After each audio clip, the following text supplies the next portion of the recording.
प्रभु जीशुଙ୍କ ମଧୁର ନାମରେ ଆପଣ ସମସ୍ତଙ୍କୁ ମୋର ନମସ୍କାର ଆଉ ଶୁଭେଚ୍ଛା ଜଣାଉଛି।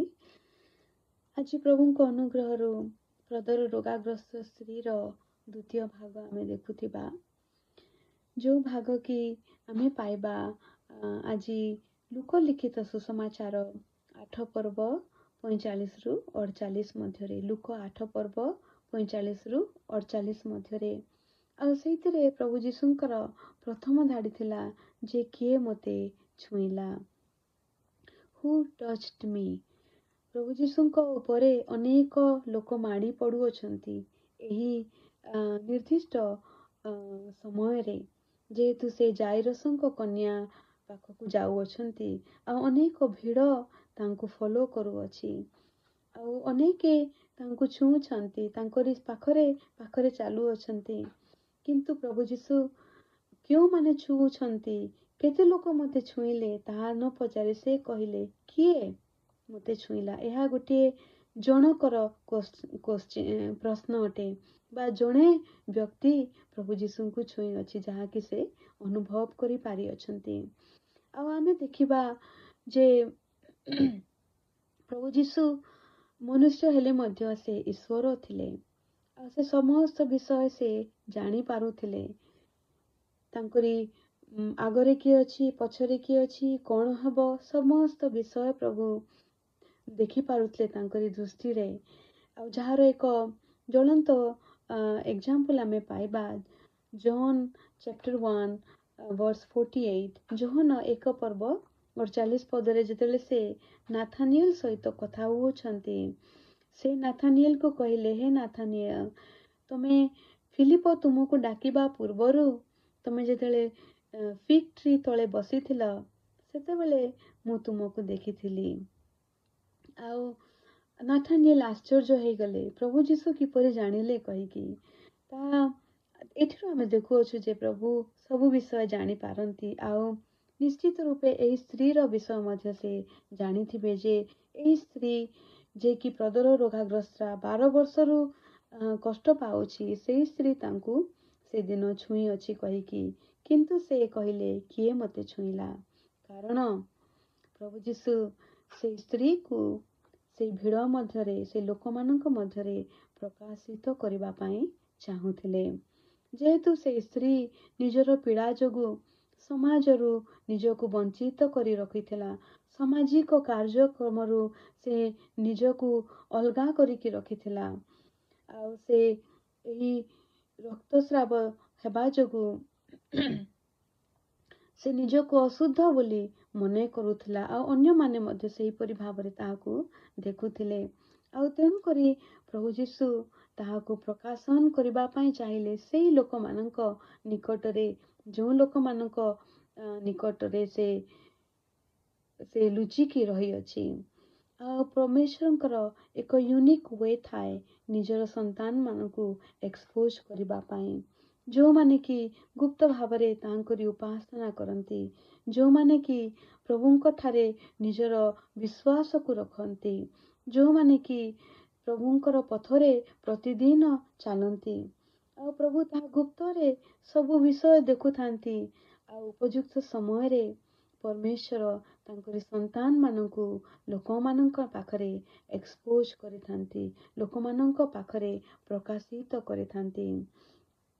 ଆଉ ଏହାର ଏକ୍ଜାମ୍ପଲ୍ ମୋର ଜୀବନରେ ମଧ୍ୟ ଅନେକ ଅଛି। ତାଠାରୁ ସେଇ ଏକ୍ଜାମ୍ପଲ୍ ଠାରୁ ଗୋଟିଏ ବିଷୟ ଗୋଟିଏ ସାକ୍ଷ୍ୟ ମୁଁ କହିପାରିବି ଯେ ମୁଁ କଟକରେ ଥିଲାବେଳେ ଜଣେ ଗୋଟିଏ ଚର୍ଚ୍ଚକୁ ମୁଁ ଯାଇଥିଲି। ସେଇ ଚର୍ଚ୍ଚକୁ ମୁଁ କେବେ ବି ଯାଇନଥିଲି, ତାହା ମୋର ପ୍ରଥମ ଯିବାର ଥିଲା। ଆଉ ସେହି ସମୟରେ ପାଷ୍ଟର କହିଲେ ଯେ ଯେଉଁ ଜାଗାରେ 2 ବା 3 ଜଣ ମୋ ନାମରେ ପ୍ରାର୍ଥନା କରନ୍ତି ମୁଁ ସେଇଠି ଉପସ୍ଥିତ। ଏହା ପ୍ରଭୁ ଯୀଶୁ କୋଉ ଜାଗାରେ କହିଥିଲେ, କୋଉ ପଦ ପର୍ବରେ ଲେଖା ହେଇଛି, କିଏ ବାହାର କରିକି ପଢ଼ିପାରିବା ଦେଖିବା, ଏମିତି କହିକି ସେ ଚ୍ୟାଲେଞ୍ଜ କଲେ। ଆଉ ପ୍ରଭୁଙ୍କ ଅନୁଗ୍ରହରୁ ମୁଁ ହଠାତ୍ ସେଇ ବାକ୍ୟକୁ ଶୀଘ୍ର ପାଇକି ପଢ଼ି ଦେଇଥିଲି। ଆଉ ସମସ୍ତେ ଅନେଇକି ରହିଲେ ଯେ ଏ ଝିଅ କିଏ, ଏ ତ କେବେ ଆସେନି ଆମ ଚର୍ଚ୍ଚକୁ, ଆମେ ତ ତାହାକୁ ଜାଣିନାହୁଁ। ଆଉ ତାପରେ ସେଇ ଦିନ ଠାରୁ ମୋର ପରିଚୟ ସେଇ ଚର୍ଚ୍ଚରେ ହେଲା। ଆଉ ମୁଁ ସେଇ ଚର୍ଚ୍ଚକୁ ଯିବା ପାଇଁ ଆରମ୍ଭ କଲି। ଆଉ ଏହା ଏକ ସାନ ଉଦାହରଣ। ଆପଣମାନଙ୍କ ପାଖରେ ମଧ୍ୟ ଅନେକ ଉଦାହରଣ ଥିବ ଯେ ପ୍ରଭୁ କିପରି ଆପଣମାନଙ୍କୁ ମଧ୍ୟ ସମୟ ସମୟରେ ସେ ଲୋକମାନଙ୍କ ନିକଟରେ ଆଶ୍ଚର୍ଯ୍ୟ ଭାବରେ ଏକ୍ସପୋଜ ବା ପ୍ରକାଶିତ କରିଅଛନ୍ତି। ଆଉ ବିଶେଷ ବିଷୟ ଯେତେବେଳେ ପ୍ରଭୁ ଆମକୁ ପ୍ରକାଶିତ କରନ୍ତି ଲୋକମାନଙ୍କ ନିକଟରେ, ଆମେ ଆମ ନିଜର ହୃଦୟରେ ମଧ୍ୟ ସେ ଅନୁଭବ ଆମେ ପାଇପାରୁ। ଆଉ ଯେବେ ଆମକୁ ଲୋକମାନଙ୍କର ଦୃଷ୍ଟି ମଧ୍ୟକୁ ପ୍ରଭୁ ଯୀଶୁ ଆଣନ୍ତି, ସେ ଆମକୁ ଇନସଲ୍ଟ କରିବା ପାଇଁ ଆଣନ୍ତି ନାହିଁ, କିନ୍ତୁ ସେ ଆମକୁ ଆଦର କରିବା ପାଇଁ, ଆମର ଗୁପ୍ତରେ କରୁଥିବା ଭଲ ବିଷୟକୁ ଲୋକମାନଙ୍କ ପାଖରେ ଦେଖେଇବା ପାଇଁ ସେ ଏକ୍ସପୋଜ କରନ୍ତି, ଏକ ରିୱାର୍ଡ ସ୍ୱରୂପେ, ଏକ ପୁରସ୍କାର ସ୍ୱରୂପେ।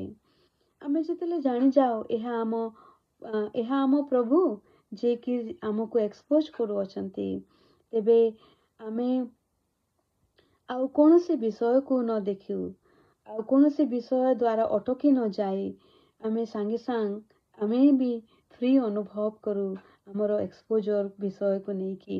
ଆଉ ଆମେ ଏଇଠି ଦେଖିବା ସେଇ ସ୍ତ୍ରୀ ଲୋକ ମଧ୍ୟ ଲୁଚି ପାରିଲା ନାହିଁ। ଯେତେବେଳେ ପ୍ରଭୁ ଯୀଶୁ ଏଇ କ୍ୱେଶ୍ଚନ ପଚାରିଲେ, ସେ ଲୁଚି ନ ପାରି ସେ ଭିଡ଼ ମଧ୍ୟରୁ ବାହାରି ଆସୁଅଛି। ଏହା ଗୋଟେ ପାୱାରଫୁଲ ବିଷୟ ଯେ ଭିଡ଼ ମଧ୍ୟରୁ, ଯୋଉ ଭିଡ଼ ତାହାକୁ ଲୁଚାଇକି ରଖିଥିଲା, ଯୋଉ ଭିଡ଼ରେ ସେ ହଜି ଯାଇଥିଲା, ସେଇ ଭିଡ଼ରୁ ପ୍ରଭୁ ଯୀଶୁଙ୍କର କ୍ୱେଶ୍ଚନ ବାହାର କରିକି ଆଣୁଅଛି। ଆଉ ସେ ଭିଡ଼ରୁ ବାହାରି ପ୍ରଭୁଙ୍କର ପାଦ ତଳେ ପଡ଼ିଗଲା। ଆଉ ଦ୍ୱିତୀୟ ବିଷୟ ଆମେ ଦେଖିବା ଯେ ପ୍ରଭୁ କହୁଛନ୍ତି, ତୋର ବିଶ୍ୱାସ ତୋତେ ସୁସ୍ଥ କରିଅଛି, ଶାନ୍ତିରେ ଚାଲିଯା। ପ୍ରଭୁ ଯୀଶୁ ଏଇଥିରେ ଆଉ ଥରେ ସେଇ ସ୍ତ୍ରୀକୁ କ୍ରେଡିଟ୍ ଦଉଛନ୍ତି ଯେ this is your faith which brought you healing. ସେ କହୁନାହାନ୍ତି ଯେ ମୁଁ ତ ଈଶ୍ୱରଙ୍କ ପୁତ୍ର, ମୁଁ ତ ଏତେ ଆଶ୍ଚର୍ଯ୍ୟ କର୍ମ କରୁଅଛି, ଆଉ ତେଣୁକରି ମୋର ଐଶ୍ୱରିକ ଶକ୍ତି ତୋତେ ଆଜି ସୁସ୍ଥ ଦେଇଅଛି। ନ, ସେ ତାହାକୁ ସମ୍ମାନର ସହିତ ତାର ବିଶ୍ୱାସକୁ ଆଦର କରୁଅଛନ୍ତି। ଆଉ ସେ କହିଲା ଏହା ତୋର ବିଶ୍ୱାସ ଯାହାକି ତୋତେ ସୁସ୍ଥ କରିଅଛି। ଆଉ ଯେତେବେଳେ ଆମେ ପ୍ରଭୁଙ୍କ ପାଖକୁ ଆସୁ, ସେ ଖାଲି ଆମର ଆବଶ୍ୟକତାକୁ ପୂର୍ଣ୍ଣ କରନ୍ତି ତାହା ନୁହେଁ, କିନ୍ତୁ ସେ ଆମକୁ ସମ୍ମାନ କରନ୍ତି, ଆମର ବିଶ୍ୱାସକୁ ଆଦର ଦିଅନ୍ତି। ସେଦିନ ସେ ସ୍ତ୍ରୀ ସୁସ୍ଥ ଯେ ପାଇଥିଲା ତାହା ନୁହେଁ, କିନ୍ତୁ ସେ ଆଦର ମଧ୍ୟ ପାଇଥିଲା। ପ୍ରଭୁ ଯୀଶୁ, God truly acknowledges all our faith. He understands all our effort, small हो कि big हो। ପ୍ରଭୁ ଆମର ପ୍ରତ୍ୟେକ ଚେଷ୍ଟାକୁ ଜାଣନ୍ତି, ପ୍ରତ୍ୟେକ ଚେଷ୍ଟାକୁ ଦେଖନ୍ତି। ସେଦିନ ସେଇ ସ୍ତ୍ରୀ ଲୋକ ଯୀଶୁଙ୍କ ଠାରେ ଖାଲି ଯେ ତାର ଶାରୀରିକ ସୁସ୍ଥତା ପାଇଥିଲା ତାହା ନୁହେଁ, କିନ୍ତୁ ସେ ତାର ଜୀବନର ପ୍ରତ୍ୟେକ ଆସ୍ପେକ୍ଟରେ, ପ୍ରତ୍ୟେକ ଅଂଶରେ ଯୀଶୁଙ୍କର ସୁସ୍ଥତା ର ସ୍ପର୍ଶ ପାଇ ସମ୍ପୂର୍ଣ୍ଣ ହୋଇ ଘରକୁ ଫେରିଗଲା। ଦେଖନ୍ତୁ, ପ୍ରଭୁ ପ୍ରଥମ ଶବ୍ଦ କହିଲେ ଡଟର, ଝିଅ ବୋଲିକି। ଝିଅ ଅର୍ଥାତ୍ ଗୋଟେ ପାରିବାରିକ ସମ୍ବନ୍ଧକୁ ପ୍ରଭୁ ରେଷ୍ଟୋର କରୁଅଛନ୍ତି, ଯାହାକି ସେ ହରାଇଥିଲା। ଆଉ ତାପରେ କହୁଛନ୍ତି ସାହସ ଧର, କରେଜିୟସ୍ ହୁଅ। ପବ୍ଲିକଲି ତାହାକୁ ଏକ୍ସପୋଜ କରିକି ପବ୍ଲିକରେ ମଧ୍ୟ ତାକୁ ଷ୍ଟ୍ରେଂଥ ଦଉଛନ୍ତି। ତାର ସାମାଜିକ ସୋସିଆଲ ଲାଇଫକୁ ମଧ୍ୟ ସେ ରେଷ୍ଟୋର କରୁଅଛନ୍ତି। ଆଉ ତାର ଶରୀରରେ ମଧ୍ୟ ସେ ସୁସ୍ଥତାକୁ ପାଇଅଛି। ଯେଉଁ ଅସୁସ୍ଥତା ଯୋଗୁଁ ସେ ଦୁର୍ବଳ ହେଇଯାଇଥିଲା, ତା ଶରୀର ମଧ୍ୟ ହୋଲ ହେଇଯାଉଛି। ଆଉ ତାପରେ କହୁଛନ୍ତି ଶାନ୍ତିରେ ଚାଲିଯା।